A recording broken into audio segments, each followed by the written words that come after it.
रूस से भागी हुए प्रिगोजिन की मौत को लेकर इस वक्त पूरी दुनिया में कई तरह की थ्योरी सामने आ रही है। किसी को प्रिगोजिन की मौत पर यकीन हो रहा है तो किसी को शक हो रहा है, लेकिन अब सवाल ये खड़ा होता है कि रूस में बगावत करने वाले और आखिर कौन कौन लोग हैं जिनकी जान को इस वक्त खतरा है।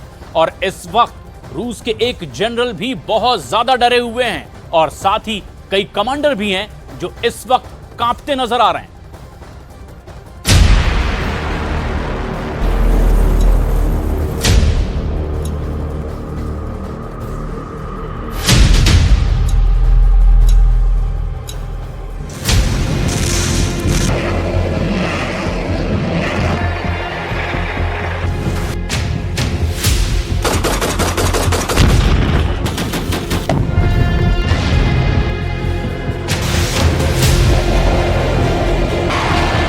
मुमकिन है कि अगर कोई पुतिन से दुश्मनी मोल ले तो उसकी मौत ना हो।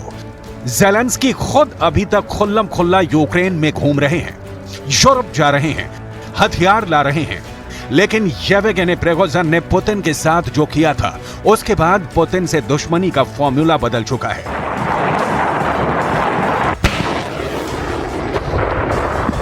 यह बात प्रिगोजिन को भी बहुत अच्छी तरह मालूम रही होगी कि पुतिन से दुश्मनी का मतलब मौत होती है, पुतिन से गद्दारी का मतलब मौत होती है और पुतिन से बगावत का मतलब 100% मौत ही होती है।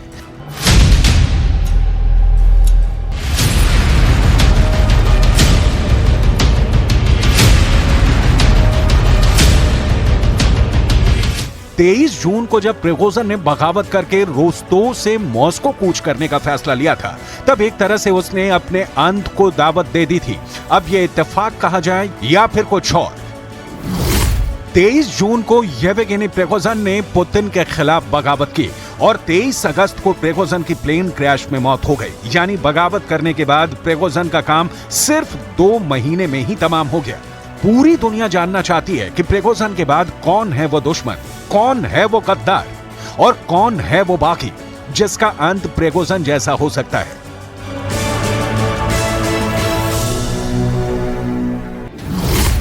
बहुत साफ शब्दों में पूछा जाए तो येवगेनी प्रिगोजिन के बाद अब किसका नंबर है? पुतिन का कौन सा दुश्मन, कौन सा गद्दार, कौन से बागी के लिए उल्टी गिनती शुरू हो चुकी है?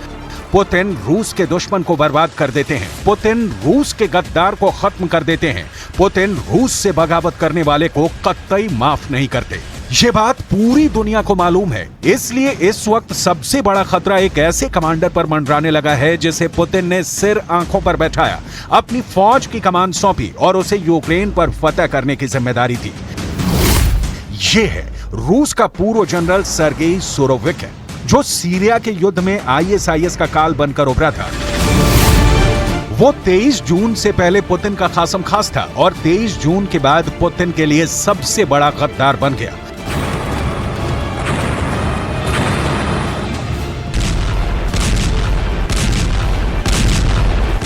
जब यूक्रेन का युद्ध बहुत नाजुक दौर में पहुंचा, पुतिन खेरसोन हार चुके थे, बखमूत में टक्कर मिल रही थी, ज़पोरिज़िया में टक्कर तेज हो चुकी थी और क्राइमिया पर जब ज़ेलेंस्की के हमले बढ़ने लगे तो पुतिन को खबर मिली कि वैगनर चीफ येवगेनी प्रिगोजिन नाराज है।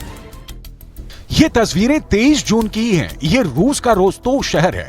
तब पूरे रूस में जैसे भूचाल आ गया, दुनिया हैरान रह गई। लोग सुबह उठे तो भौंचक्के रह गए क्योंकि प्रिगोजिन की मिलिशिया वैगनर ने यूक्रेन के पास इस शहर पर एक तरह से कब्जा कर लिया था। वहां के मिलिट्री हेडक्वार्टर पर वैगनर के लड़ाके मौजूद थे और अब वो 25,000 का लश्कर लेकर मॉस्को की तरफ कूच करने वाला था।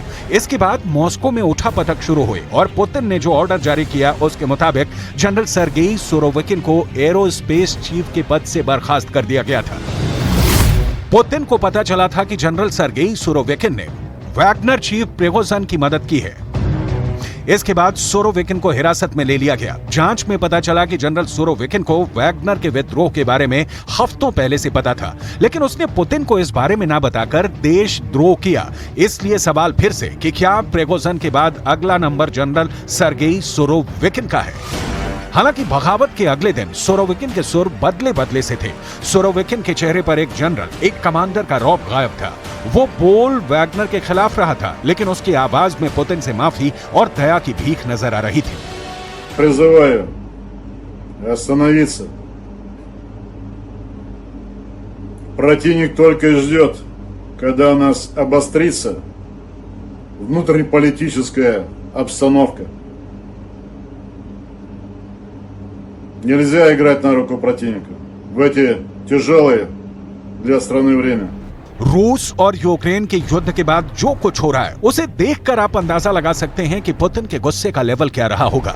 पुतिन पिछले 1.5 साल से ठीक से सोए नहीं हैं, ये उनके करीबी भी मानते हैं। पुतिन हर पल यूक्रेन के युद्ध की खबर लेते हैं, वो हर कमांडर से बात करते हैं। पुतिन हर मोर्चे की रणनीति और उससे जुड़े फैसलों में न सिर्फ शामिल होते हैं, बल्कि वहां यूक्रेन को कितना नुकसान पहुंचाना है, किस लेवल का हथियार इस्तेमाल करना है, इसमें पुतिन राय भी लेते हैं और देते भी हैं।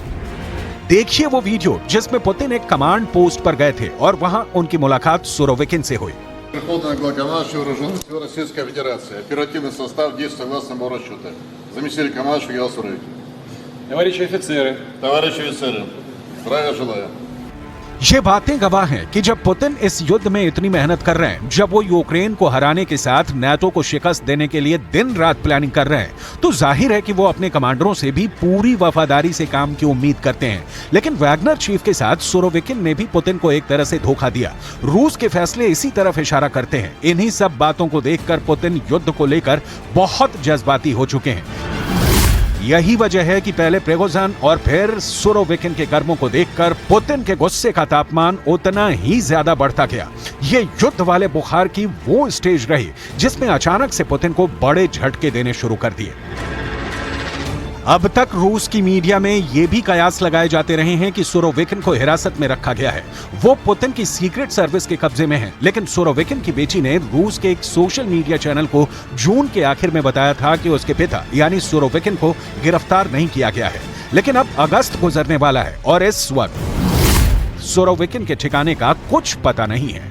सुरोविकिन रूस में कहां है कोई नहीं जानता सिवाय रूस की सीक्रेट सर्विस के। इसलिए फिर से बड़ा सवाल है, क्या प्रिगोजिन के बाद अगला नंबर सुरोविकिन का है? 23 जून को प्रिगोजिन की लीडरशिप में हजारों वैगनर लड़ाकों ने मॉस्को की तरफ कूच किया था। उनका मकसद साफ था कि किसी तरह पुतिन को रूस की सत्ता से हटाकर उनका तख्ता पलट कर दिया जाए। लेकिन प्रिगोजिन इसमें नाकाम रहा। पुतिन ने ऐसा जाल बिछाया कि प्रिगोजिन को अपनी साजिश कैंसिल करनी पड़ी। एक तरह से ये पुतिन के सामने हथियार डालने जैसा कहा गया। पुतिन को वैगनर पर बहुत भरोसा रहा है। प्रिगोजिन ने पुतिन को बखमूत जीत कर भी दिया, लेकिन वो बार बार ऐसे वीडियो भी पोस्ट करता रहा जिसमें रूस से हथियारों की जायज मांग के साथ उसके दिलो दिमाग पर छाई बगावत की बू भी आने लगी थी।